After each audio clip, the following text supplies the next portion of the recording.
Good afternoon. I'm Dr. Mark Andrew Holacek and come to you from my hermitage in Lynchburg. And today I'd like to talk to you, give you a talk or lecture on called An Easy Moral Superiority Over Our Dead Heroes. And the main title is Why Do Scholars Love to Hate Thomas Jefferson? Um, in 2012, Henry Winsec came out with his book, Master of the Mountain, and it was very well received by the general public. He made the cover of, Smithsonian magazine. I believe he made the cover, but he had an interview in Smithsonian talking about the book, and that caused a big stir among Jeffersonian pundits, right? Annette Gordon Reed, who is considered to be the supreme Jeffersonian scholar because she has written abundantly on Thomas Jefferson's racism, bigotry, and affair with Sally Hemings. As I talk about it, it's an affair that never occurred, but nonetheless, she's gotten a lot of mileage out of that. She writes, and I quote here, Henry Winsec is not at all conflicted. He loathes Thomas Jefferson. His attempted takedown of the man, the third president, appears as a demonic figure warped one summer day by a sudden discovery that being a slaveholder could pay. Now, that's the thesis of Winsec's book. I've reviewed it already, and I think it's just a really warped and tiresome and mistaken, untenable thesis simply because he notes that at some critical point Jefferson writes about, hey, slavery has remunerative implications. And of course, Jefferson did say that, but Jefferson calculated everything and he looked at the cost and benefits of everything that he did, of all things and so forth. So it's really not a remarkable thesis, but it's one that gained him a lot of mileage. And the funny thing is the revisionists and the would-be Jefferson scholars have came all undone when he got published and interviewed in the Smithsonian magazine. Uh, Gordon Reed continues, the book's tone and presentation betray a journalistic obsession with the scoop. Getting the scoop can be the life's blood of journalism. It does not work so well for writing history, which is not always or almost ever really about discovering things previously unknown. This sensibility leads Winsec astray in a number of ways. To begin with, it compels him to write as if he had discovered and was writing about things that had not been discovered and written about before. In truth, all of the important stories in this book have been told by others. By others, Gordon Reed means, hey, I've said this, all the things he said much before him. And that to me is laughably absurd because Gordon Reed really says nothing that Fawn Brodie in 1974, come on, Jeff, has said, come on, he's got to sit down. She pretty much copies her story right from Fawn Brodie, and yet she scarcely acknowledges that what she's saying comes right from Fawn Brodie. And Brodie's stuff was mostly fiction designed to sell books. And so here we have by the great Annette Gordon Reed, some venomous words, right? He's making a disclosure that others have made, right? Uh, she says he's a recycler of stories. Winsec rarely adds insights to these recycled stories, and when he offers interpretations, they're usually wrong-headed. Unfortunately, we're not given any example of the wrong-headedness. Another of the group here, Jan Ellen Lewis, comes down even harder on old Hank Winsec. Says it's hard to know what to make of this train wreck of a book. Much of what Winsec presents as new information has already been published in the groundbreaking word of Annette Gordon Reed, Lucius Stanton, and others, while the most headline grabbing charges crumble under close scrutiny. She continues, she says, Winsec is so blinded by his loathing of Thomas Jefferson that he cannot see what is right in front of his eyes. Far better books than this have already been written about slavery at Monticello, ones that make you cry instead of guffaw.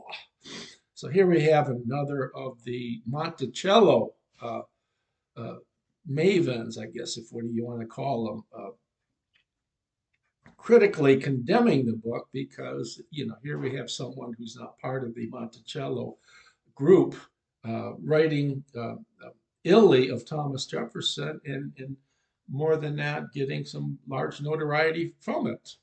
Uh, we have a piece by Jennifer Scheisler, who writes, if there is mud flying, Mr. Winsek set it off by writing a sensationalist book that repackages the work of scholars who have spent decades fighting for full acknowledgement of Jefferson's entanglements with slavery, only to be painted now as apologist for the man. Okay, and she quotes one of my favorite Jefferson authors, a guy who hates Jefferson with infinite hatred. Finkelman says, I think Thomas Jefferson is one of the most deeply creepy people in American history. But for Henry to come along and say, I'm the first one to discover this, come on. That Finkelman, Fink, whatever you want to call him, considers Jefferson to be one of the most deeply creepy people, tells me that he's one of the most deeply creepy historians. Shows you a lot about his objectivity when it comes to writing history. It's a scary sentiment when people spew their venom so liberally. It shows their lack of disinterest when writing. Okay, Schussler writes more. She says, since this book was published, Mr. Winsek has been more direct in his claims, asserting that his work systemically demolishes Miss Gordon Reed's portrayal of Jefferson as a kindly master to black slave. But Miss Gordon Reed, for her part, scoffs at the idea, noting that her books discuss many of the same instances of cruelty at Monticello that Mr. Winsek cites. That was Jefferson's image of himself as a benevolent slaveholder. She said, my work shows that's impossible. Go down, Jeff. Um, so, here we have the whole thing is priority. The people at Monticello acknowledge that they've always hated Thomas Jefferson, and that's been going on for over 2 decades. And here we get someone outside of the group who comes in and is trying to say, I've made a disclosure that these other people haven't made. They are furious.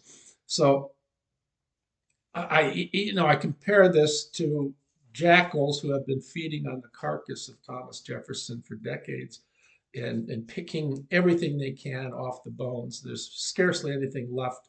So deep and inveterate is their hatred of Thomas Jefferson that they're looking to pick anything that they can. And here comes Henry Winsek and presumably find some meat on the bones that they haven't found, and they are incensed, infuriated, enraged, right? So why? What's the reason for such rage? Well, the main point is that they're not part of the group. I mean, Winsek's not part of the group, right? He is an outsider. So for an outsider to come in and say some of the stuff that they've been saying for decades, and to get notoriety for it, to be on the front of Smithsonian, this is unheard. Should not be done. If anybody's going to be on Smithsonian, it's got to be Gordon Reed, right? And her masterful essays and books on Thomas Jefferson and interviews, right? Pure fiction. But he's an interloper, so he's intruding on their personal space, and that makes them and saying. And again, I find this laughable. It's unfrickin' believably laughable because these people have done nothing new, saying the same stuff over and over, and this stuff gets cambe repetita in Latin, reheated hash or something, something reheated again and again and again. It's nothing new, and this thesis still finds this Jefferson, as a racist, rapist, hypocrite, still finds it's easy to find publications, even if you have nothing new to say. They accuse him of not having anything new to say, and they are enraged by this. Such enmity spews from their lips in terms of, apropos of Winsek's success with his book, at least monetary success. I agree that it's a train wreck of a book because he has nothing new to say and he's focusing on the racism and hatred. Because why are they writing on that? Because it sells books. Is there anything really to that? No. It's taking modern standards today, what's called presentism, or what I call the fallacy of historical anachronism, and using modern terms to try to understand past figures. It doesn't work, right? It just doesn't work. We can't solve our problems today by blaming past figures, right? Because we have problems with race today. Let's blame it on Thomas Jefferson and George Washington and everybody else who owned slaves back then. They're the ones responsible. Let's not talk about the British boats that brought the slaves in, or the African princes and kings that made gobs of money and had their status elevated significantly by during war raids and so forth, by selling black people selling black people. Let's not talk about that aspect of it, though, because that did happen. Okay. Now, one of the problems here is that the Onufs in the Gordon Reeds are pretty much historical relativists, and the problem with relativism, it's just a non-starter if you want to argue, if you're arguing from, as I call, history from above, where you say, let's use modern day concepts to understand past and past figures. Sit down, bud. Unless you want to come up again. Jump. Come on. All right, now sit. No. Sit down. Relax. Okay, so relativism is a non-starter. The problem is you want the objections they have concerning Jefferson are not relativized objections, they're timeless. They want to say Jefferson really was a racist slave owner and he had hatred of black people. These are false claims. Nonetheless, they're making them as if they're going to stand the test of time. And if you're a political relativist, as is Onuf, you have no business saying such things, because your claims are really relativized to the time in which you're articulating those claims. So they have weight and make sense only within that particular historical frame in which you articulate them. So they do not have universal acclaim. So you have to go back to Onuf. Onuf's own statement in the impossibility of objectivity with respect to Thomas Jefferson. Sit down, Jeff.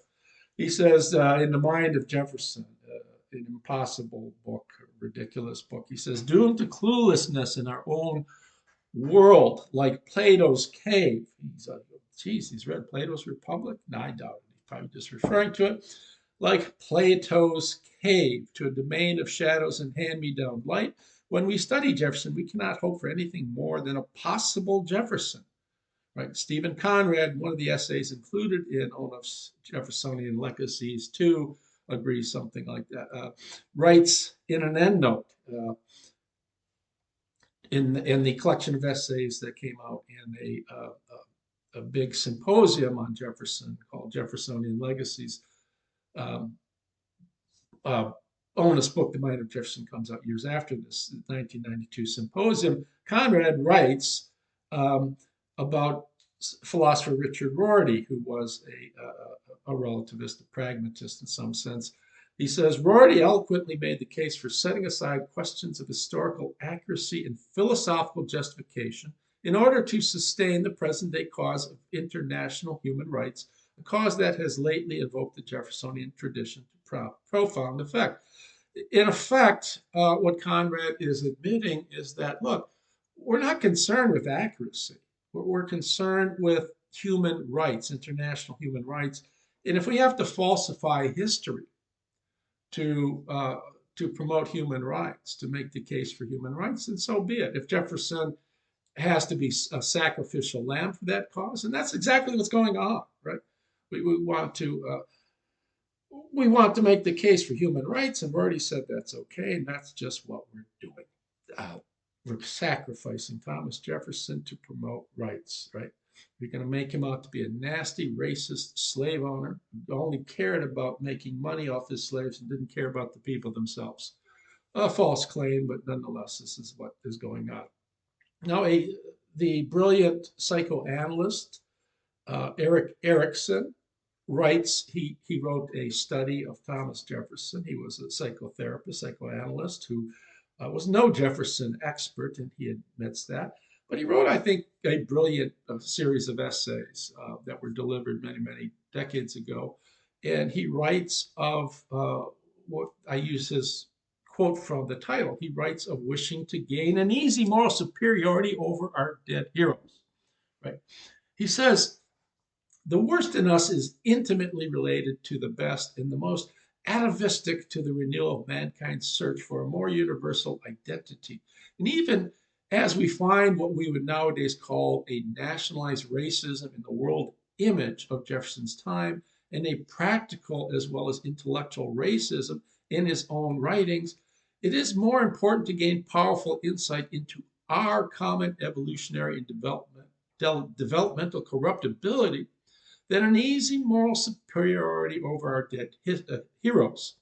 The process of pseudo speciation, right, which is drawing artificial lines about our own species while within the species, which has blurred the borderlines between reality and illusion, has set man against man in the name of commitments to the death, has also produced those more universal civilizations, and with them the networks of communication on which wider human consciousness will depend.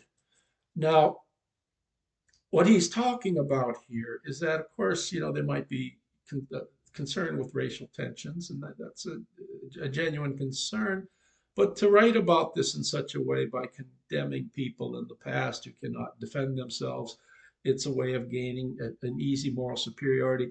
Who are these people, the Finkelmans, who call him one of the most deeply creepy people? Well, making such a comment, who is Finkelman? Is he so much better? What has he given us, and how has he helped humankind so much more than Thomas Jefferson? It is the insight that Jefferson was one of the most deeply creepy people such a gain, right? It's not only a false claim, it's a false statement. It does nothing to advance our understanding of Jefferson and human history. And yet, by making the claim, he is asserting that I am a much better person than Thomas Jefferson. And that is untoward. Now, I end with a couple quotes from Cushing Strout, who wrote a beautiful essay on Thomas Jefferson that I think does still stand the test of time. It's written decades ago. And he's talking about our lack of respect for greatness. And that is wrong with America today. We do have our early great men and women, and we have lost all respect for them. In fact, as Erickson says, we think ourselves to be superior to them. Strout writes, paying attention to great men is not popular in the historical profession nowadays for political reasons, and Jefferson, as a liberal hero, has taken shots from both radical and conservative ends of the political spectrum. He adds that the consequences he perceives will be great. What seems most absent from this revisionism is even a modicum of piety for past greatness, and the absence of both piety and greatness from our political culture makes for a deafening historical silence.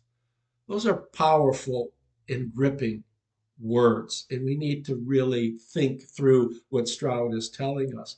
A country that is taking its best men and its best women and subjecting them while they're dead to all sorts of calumny and slander and through wicked and false statements.